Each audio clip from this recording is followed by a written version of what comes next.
Activist investor ValueAct Capital Partners said on Tuesday it has built a 8.7% stake in cybersecurity software provider Trend Micro Incorporation, driving shares of the Tokyo-listed firm more than 9% higher.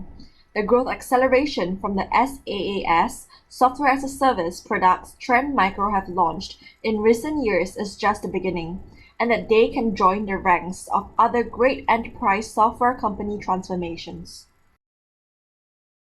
The private messaging accounts of Malaysia's Prime Minister and a cabinet minister have reportedly been hacked, the latest in a series of major data breaches over the past few months.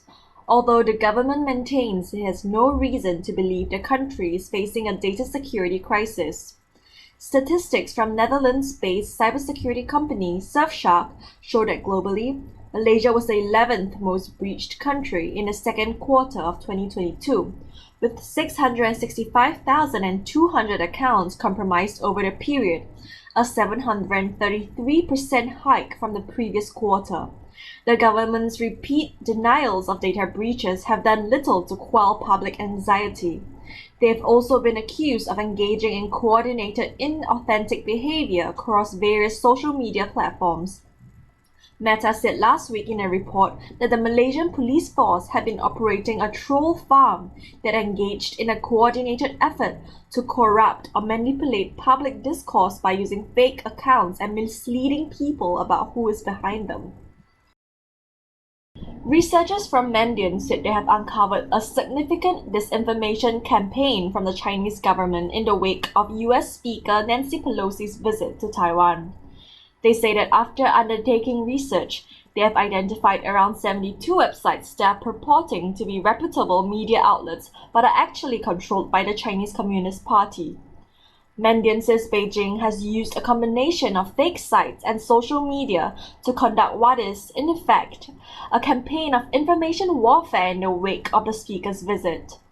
They have dubbed the campaign High Energy. It was found that High Energy primarily leverages a network of inauthentic websites to disseminate content, alongside a small set of similarly inauthentic accounts that promote material and, in some cases, appear to author content on certain sites. The research has also found Beijing has attempted to smear critics of its reported genocide against China's Uyghur population and even spread fake news about the US Supreme Court overturning of Roe v. Wade. Researchers believe the fake news sites are linked to Shanghai High-Street Technology, a Chinese public relations firm. It was also interesting to note that despite a significantly large number of followers, the political posts made by the fake accounts often failed to gain much traction outside of the campaign itself.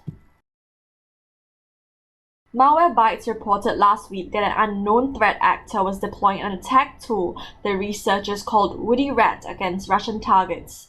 Based on what they were able to collect, there weren't any solid indicators to attribute this campaign to a specific threat actor. However, a Chinese-speaking group is highly likely to be behind the attacks. Firstly, they can see significant overlaps in tactics, techniques, and procedures (TTPs) with TA-428 activity.